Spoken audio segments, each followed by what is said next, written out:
Hello and thank you for tuning in. In this video I'm going to try to show you how I sowed all of these different types of Mesembs and show you the process in keeping them in these last months. I've had them for about half a year and maybe I'll post an updated video once they're a year old and I'm going to repot them. But anyway, stay tuned for seeing the entire process. So I start out by preparing my substrate. Now this consists of a seed starting mix and 50% mineral substrate. Now I like to use a mix of small coarse sand like you see here and then some regular big mix.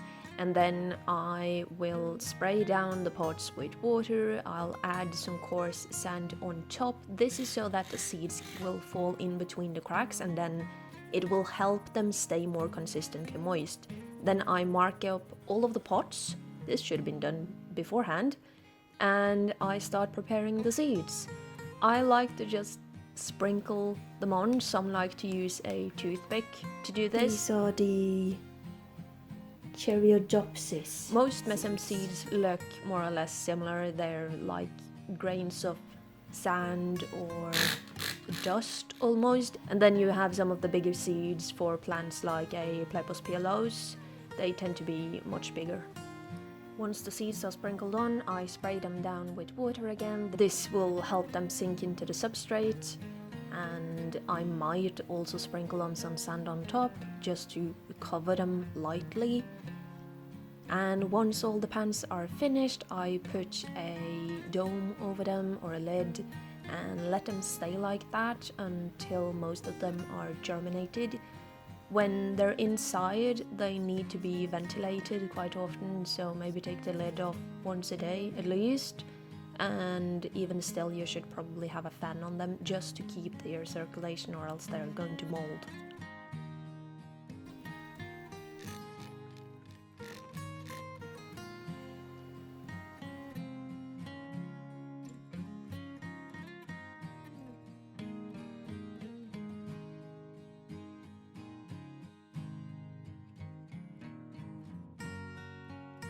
Nearly every single one of them have sprouted. There's a few of them left that haven't, so we'll see. These ones were planted, I guess, 6 days ago.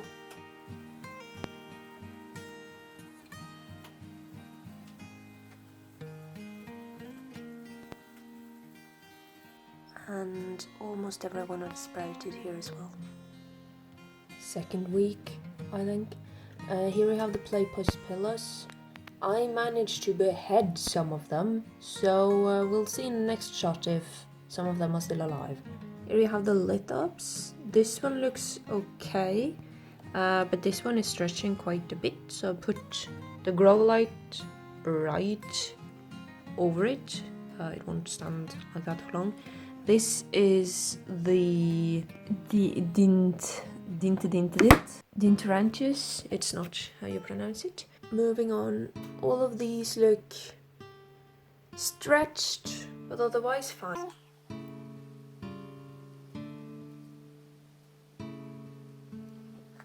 These ones have stretched quite a lot.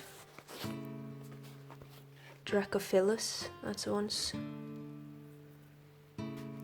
I guess that's a sort of shrubby plant. The Frithia grows very similarly to a Lithops.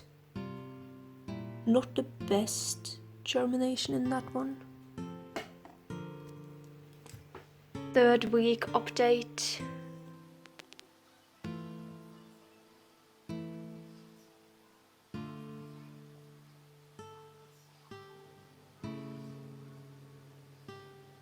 So some of these are starting to grow their first pair of true leaves,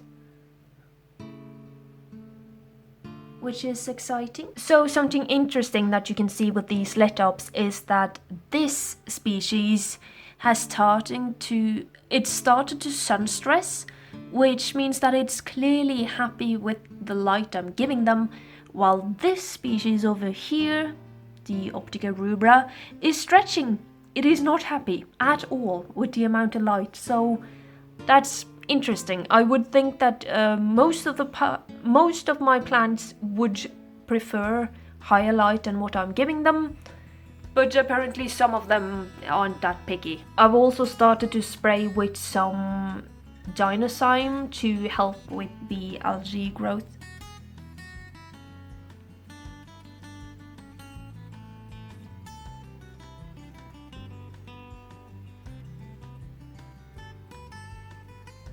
Week 4.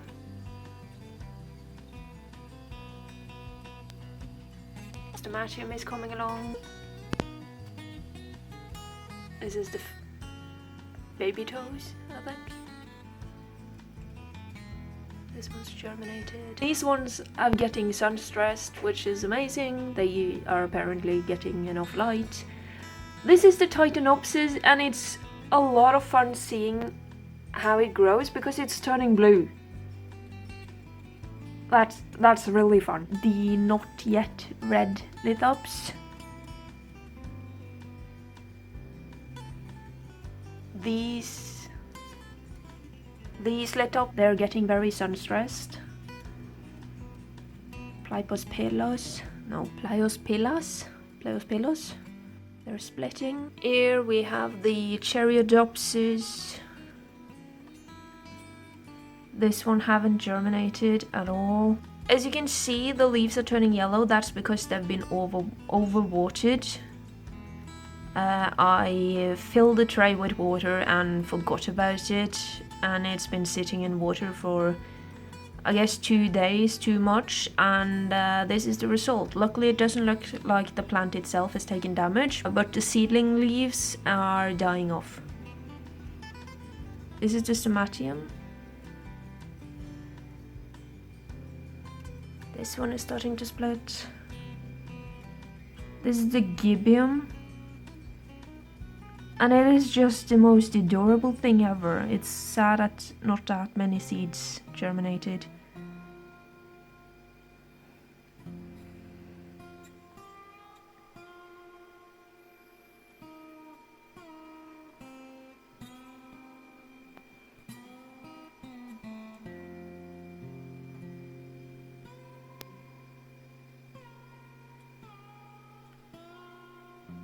And here we have another one without any germination. Alright, so it's now been about 4 months, it's 16 weeks since I planted all of these. So I'm going to show you each and every one of the species that I've planted, and we'll see how they've fared. This is not going to be in any particular order, I'm just going to grab them as I see them. I think that's the easiest thing to do.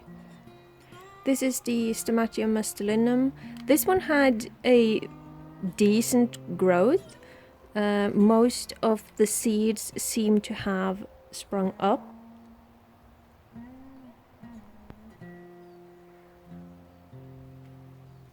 It's just starting to get some of its more adult leaves now. You can see they're growing teeth at the end of their leaves. They're also quite a bit textured. Then this here is the Stomatium albiroseum. We can try to compare them. There are some slight color variation, and it looks like the Mycelium is going to get more teeth than the other one, but other than that, I think the main difference with these two are the color of the flowers. Then this here is the Alionopsis luckoffi.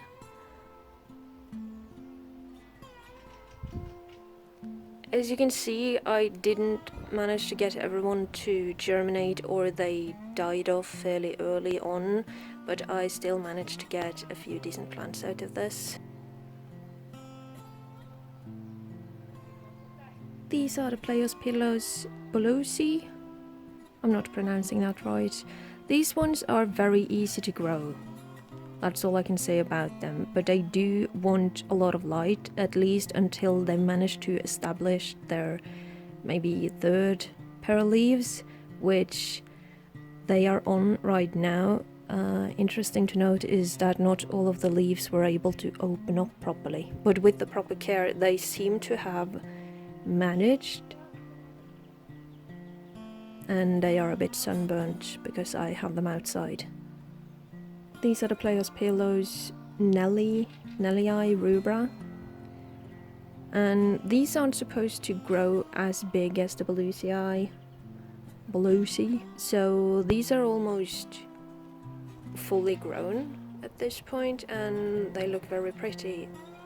One thing that I found when comparing these ones to other people growing them was that they do need a lot of light to be able to get the right color of the leaves. You can even see inside the mouth of some of these, and remember these are under very high sun. You can see that they have some green where they haven't gotten enough exposure.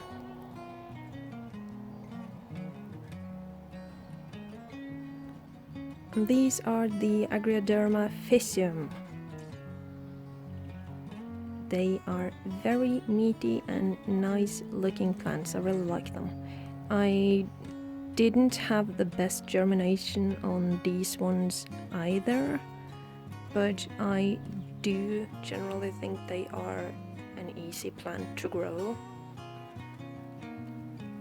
This was another Agyroderma delaetii, I think, and this one had pretty bad germination. Now most of these have died off towards the end. You can see the little corpses of the ones that are left. They need a more regular watering, and as soon as they didn't get that, they started dying. They don't want too much water, but they want to stay regularly moistened, so that was my issue. I gave them too much water, and then once they were exposed to sun as well, they started dying off, so only the bigger ones were able to survive, and those are the ones that are left here now. Cheiridopsis, these were very similar but also very different, if that makes sense.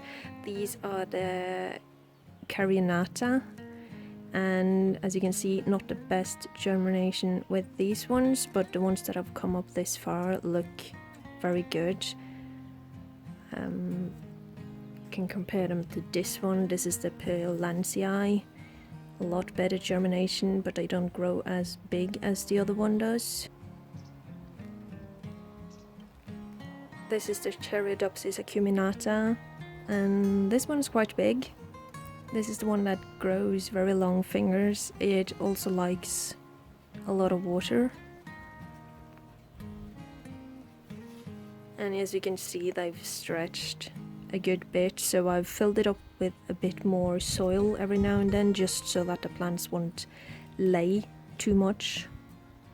This is a Gibium pubescens, and it's called that because it grows velvety leaves. So you need to be a bit careful when watering this one. It will eat water through its leaves. It will start drinking water through its leaves and will very easily get damage with fungi and rot on the leaves if you don't keep it in a very well ventilated area. I didn't get the best germination on these ones, but as soon as the plant had gotten a good start growing, they are perfectly established, it seems. The Gibium gibosum, and they have like jelly bean looking leaves. It's quite pretty. This is definitely a plant I'm looking forward to see growing. About the same amount of germination in this one. And the last Gibium Hagae, I'm guessing. Same amount of germination. You can see these ones have already started growing more heads, so it's gonna be fun seeing them grow out into little bushes. These are somewhere in between of the two others, not quite jelly bean looking and not quite velvety. This here is the Fenestraria aurantiaca. I can't. Aurea. Fenestraria aurea. Yes. And this one grows like a weed. I've tried to keep these ones as adult plants, and I've almost always killed them. So I really wanted to grow them from seed so that they could get established in the care that I'm able to provide for them. It truly is a weed. It can be underwatered, overwatered. It doesn't seem like it really cares. It's just happy. Other baby toes, I'm not sure if I'm going to be able to pick this up on camera. This is the Frithia pulchara V minor, and it's there, it's just very tiny. And this one again, I think I had a okay amount of germination. Like, it's not good, I'm clearly not an expert on this, but I think I was able to get the right amount of plants. Hopefully you can see some of them in there. There's a bigger one right there. And remember, these are 4 months old, and this is how big they are. And I have one of these already planted along with another adult baby toes, and these ones need more water than the other ones do. The Fenestraria that I have is happy, it doesn't want to be watered at all, while this one has already dried up because I planted them in the same pot. That was not very smart. This is the Dracophilus delaetianus. Dracophilus delaetianus. This one had very good germination. The leaves look a bit chalky, and it looks like they will be growing some teeth. All in all, very happy with the performance of this plant. It is also very easy to take care of. It doesn't burn as easily as some of the others, but you can see it's gotten some burn marks. So it's all a balance between giving them enough shade, but also giving them enough light. Yeah. Cerochlamys. These ones have a different green color from all of the other ones. It's more of a warm green. They don't really grow teeth, but it looks like the edge of the leaf will have some texture to it. Not the best germination on this one. Usually when you see it like this with a lot of germination on one side and not the other, it's usually because the water will trail down to one side, that the soil in the pot hasn't been properly leveled, and so the water will usually flow down to one side, both carrying some of the seeds with them, but mostly just making sure that one side is more moist than the other one is, and that could be the reason for why this one has germinated the way it has. This is a tiny little Dinteranthus puberulus, and this is what it looks like. Now the baby leaves of this one looks very bladdery. It has the very typical look of a Mesembs leaf. Very typical look for that, with those bladder looking leaves. The adult pair of leaves have just emerged, and they are very flat. I have a Dinteranthus already, and it is not at all flat. This is the adult Dinteranthus that I already have, and the color doesn't even look the same, so I don't think they're really the same. Also, this one is quite funny. The inside of the leaf is a whole nother texture than the outside. It has that bladder cell look to it. And this is the Schwansia rudibuschii. Schwansia, not very good germination in this one. I have 4 plants. It's not the best. This plant I actually have as an adult as well. I don't know if it's the same Schwansia, but this is the adult version. Once again, I don't know if this is the exact same version, but this is what one single plant is going to look like eventually. And this here is our Alionopsis calcera, and I had very good germination in this one. These plants are just lovely. It was one of the first ones who grew adult leaves, and it's really a joy to grow this one. This is my adult plant, if you can see it. I have it in a bonsai pot because this one is supposed to be dormant now. In summer I haven't watered it, and it's not very happy about that. This one's been outside all summer and spring. It can tolerate very cold temperatures, and I've had it all the way down to -5 degrees Celsius, and it can handle way more than that. I think it's about -15 Celsius.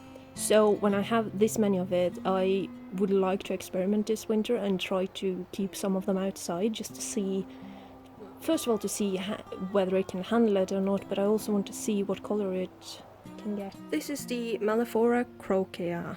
Again, not the best germination in this one, but the plants that are left are growing strong. They also need a bit of water. They really, all of them need quite a lot of water now that they're this young, and especially if you keep them outside.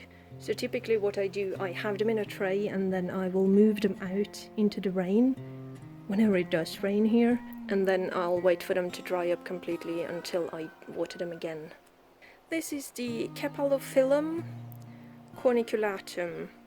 This one had maybe the best germination of the lot.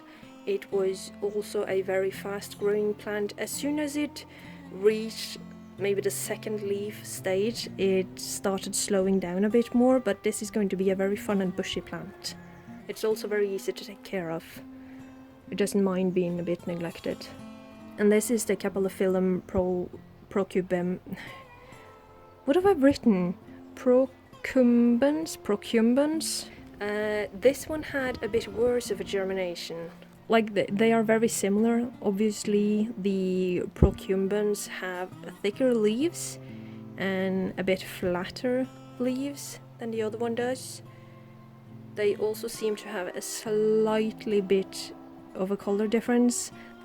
This one is more of a blue purple tint to it, while this is a tiny bit warmer and has more red when it's sun-stressed. And this was a fun newcomer for me, the Bijlia cana.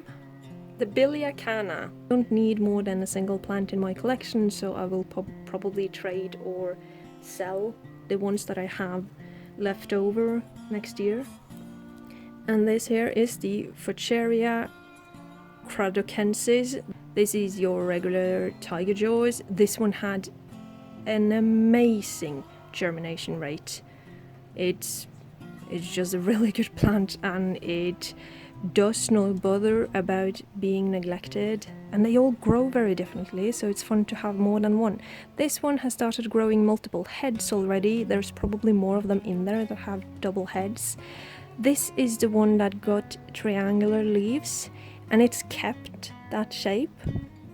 And as always, it's going to be interesting to see what it looks like as an adult, how much the tri-leaf one is going to look different from the other ones, because as soon as they grow multiple heads, you can't really tell as much anymore, but of course this one is going to get more of a rosette shape. So all in all, very fun, and some of them have grown some lovely little teeth already. Then on to the Lithops. These are the Lithops schwanzii, and they have yet to split. They're just about to do it now. This one had a very good germination, and they were just a lovely species to take care of. These are the Lithops optica rubra. This is a more of a picky and a bit more difficult type of Lithops to take care of. You really need to be careful with not overwatering them. I have tried to give these ones less water than the schwanzii, but you can see that they've been overwatered. They have already split. The reason for that is not because it grows faster, it's just because it's been given too much water. But Lithops in the right conditions should start to split between 3 and 5 months. So these ones did split on time, even though it doesn't look great. These ones are a bit later. So I might not have been given them enough water and sunlight for them to be happy, but they are growing the right height. They're not too high out of the substrate, which is what we want. We want them to grow about at the same level as the substrate, which is great. So they've been given enough light, definitely. And if you're interested in Lithops, I have about 60 packets of seeds that I'm about to sow of different varieties of Lithops.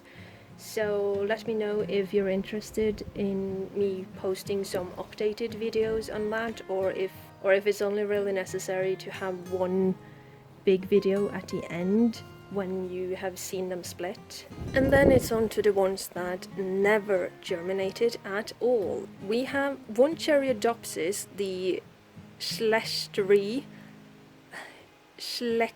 and the Oscularia deltoides. Now, for some of these species, like the Gibium and the Agyroderma, I've heard that you need high temperature to be able to get them to germinate. So what I think has happened is that temperature has just been too high for these ones to germinate at all.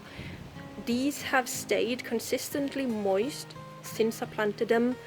They lived for about a month in the warm climate that the rest of these had, and then I moved them to a north-facing cold window where it rarely got above 17 degrees Celsius.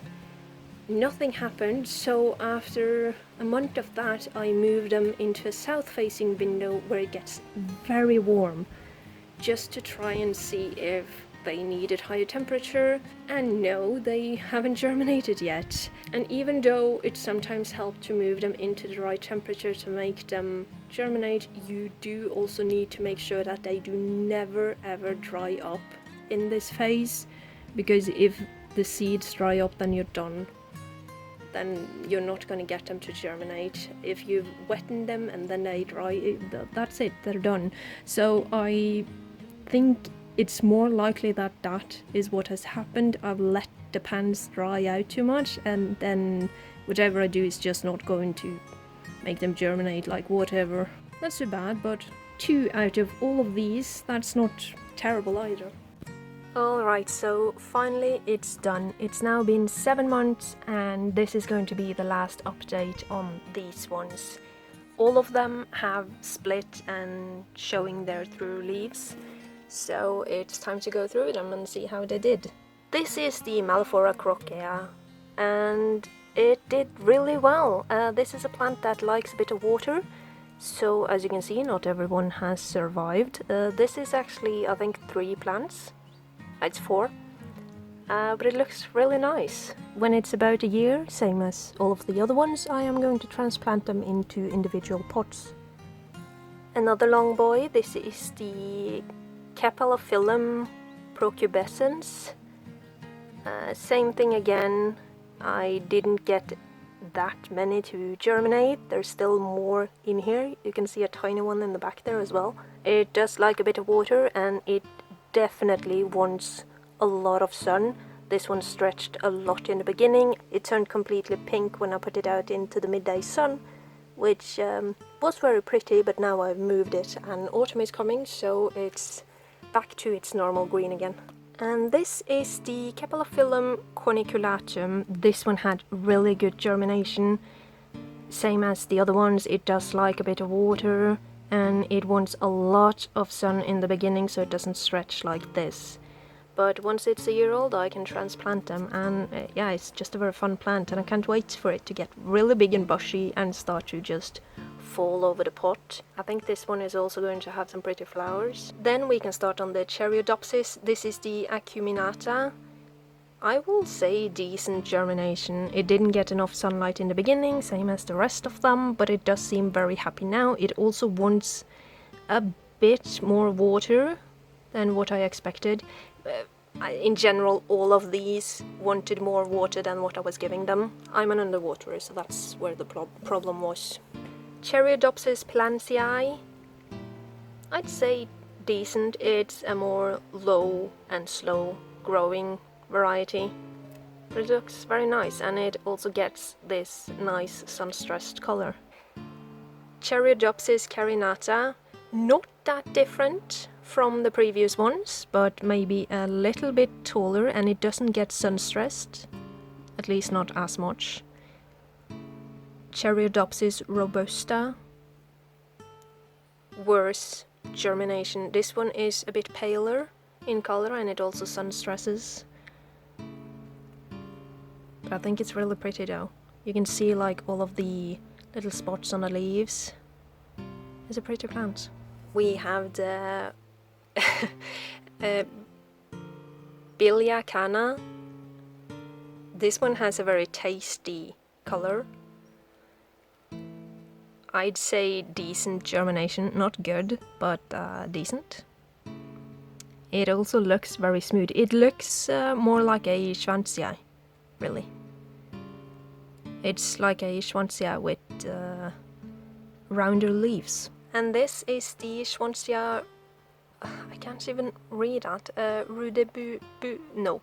Anyway, it's written there if you can read it, and it looks like this. And as you can see, it's very similar. It has a bit more texture to the coloring of the leaves, and it's more pointed. Not great germination at all. You can see it's gotten, I think it's stressed due to overwatering. This is a winter growing plant, so it's probably not too happy about the amount of warmth and water at this time of year. Then we have the Stomatium mustelinum. Very good germination on the Stomatium. It does have textured leaves similarly to a Dinteranthus. All in all, a very nice plant, and I'm looking forward to getting this cold stressed. It's gonna look very pretty.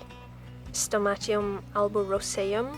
I think this one gets white flowers, and that's the reason for the name. It doesn't have as pointed leaves, and you can see it's getting more sun stressed. Again, very good germination, we like that. A bit more texture on the leaves too.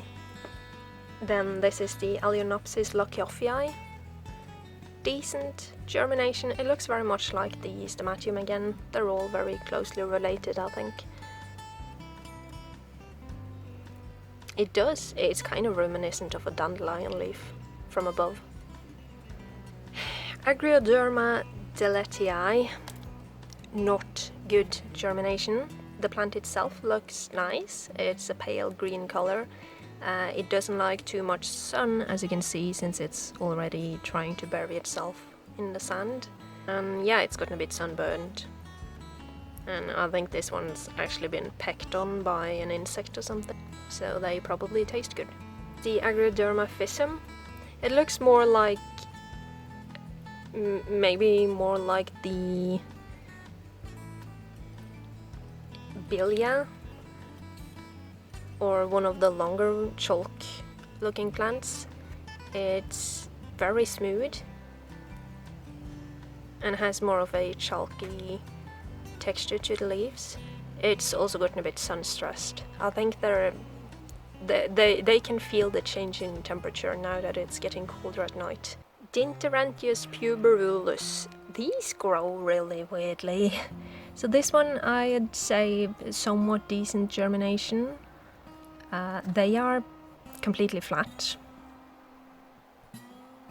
Like, I have not seen any of the other mesem grow like that. Dracophilus delaetianus. Very good germination, we like that. Smooth and chalk-like, and it does grow some teeth, it seems. But then again, that's only on a few of them, so I guess that's the more mature leaves. If I haven't mixed up seeds. I think it belongs to the right plant. A Titanopsis calcarea, and before I show you the plant, just its roots sticking out to the bottom. This plant is doing well for itself. It looks very good. I had very good germination on it. This plant also cold stresses amazingly. They turn like bright pink and purple. Eospilos bollucii. This one had very good germination. They tend to be a favorite among birds, so they tend to start picking them or trying to fly away with them. They never eat them as far as I can see, but they will still peck at them. I think they just kind of look tasty, I guess. This one as well has roots coming out to the bottom. That's very impressive. That's those mesem taproots working. We have the Pleiospilus nelli rubra. Now these ones are the exact same size now, but the Bollucii are supposed to get very big compared to these ones. These ones are almost at their adult size. They don't grow that big. At least I've had them before and they've never grown that big, like never above an inch. But we'll see. all in all, they great germination. They are lovely plants. They had very big seeds, so I guess that's part of why they germinated so well. Then we have the Gibium pubescens. They are just beautiful, aren't they? They're like covered in velvet, so it looks kind of bad when you wet them, but I guess that's the reason for why they're covered in velvet. It's usually to pick up moisture more easily. They look very nice, shiny and fussy. Then we have the Gibium Agyroderma, and yeah, they're longer and they've started to grow several heads already, so it looks like there's more plants in here than what they are. They're also fussy. These ones can withstand not getting as much water as the rest of them, as long as you give them enough water until they're done germinating and settling in, which I didn't, which is why I don't have that many of them. Last one is the Gibium gibbosum. This stretching you can see right here, that's usually because they've been overwatered. Like you can see the jelly inside of it. You're not supposed to do that. So this is just me overwatering the plant. Really, it's the rain's fault. It rained for the first time in like a month here. So I put all of the plants in trays in the rain so I could catch every single drop that I could. Again, very nice looking. Oh, it almost looks like a heart. Pretty. Cerochlamys pachyphylla v albiflora. This one has a different color from all of the other ones. It's a very, I'd like to say, a natural green color. So it stands out among the rest and it gets these yellow borders once it starts sunstressing, which is quite nice. I'd say okay germination once again. Then we have some baby toes, Fenestraria aurantiaca. You have to deal with my accent, sorry. Very good germination on these ones. These tend to germinate very well, and in greenhouses with succulents they tend to evolve into a weed. I've never had any luck with these plants. They always die on me, and this forest looks very good. Well done. And this is the Frithia pulchara V minor. It's somewhat related to the baby toes. These ones grow very low in their environment, but they're there, I guess. Not the best germination. These ones, I have not been giving them a lot of water, but I feel like they need more water than the other ones. And like size-wise, these, like they might have the same shape, but they don't look similar at all. Then we have some of my favorite, Lithops.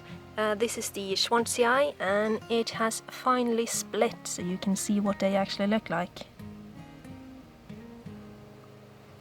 This wasn't the best germination, but I think it's decent.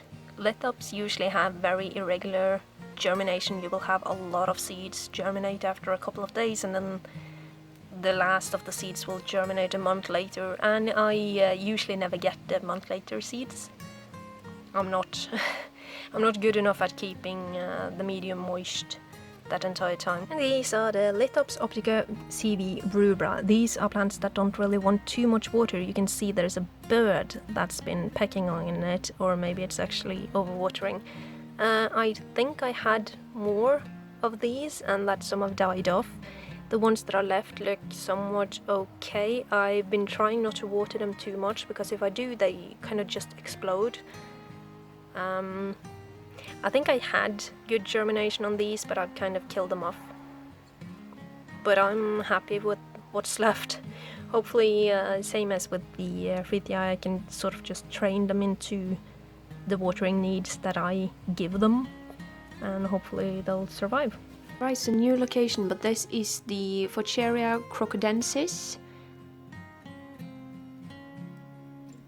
I don't think it has developed that much since the last update. This one also stresses very nicely, and it was a very fun plant to grow. and you can see they've started growing multiple heads, and you have the one with 3 leaves. Sorry, that's my kitten meowing in the background. Interestingly enough, in these last days, the Alionopsis luckoffi started blooming. There's only one of them that has a bloom. I don't think that's one. Well, I'm gonna insert some footage of what it actually looked like. It smells very sweet and burnt at the same time, which I found somewhat interesting. A bit like burnt sugar, I guess. So that's it for this video. This will be the last update. Thank you so much for following along, and hope this was somewhat helpful to you. Until next time, bye. In this video I am going to try and... That was a cat.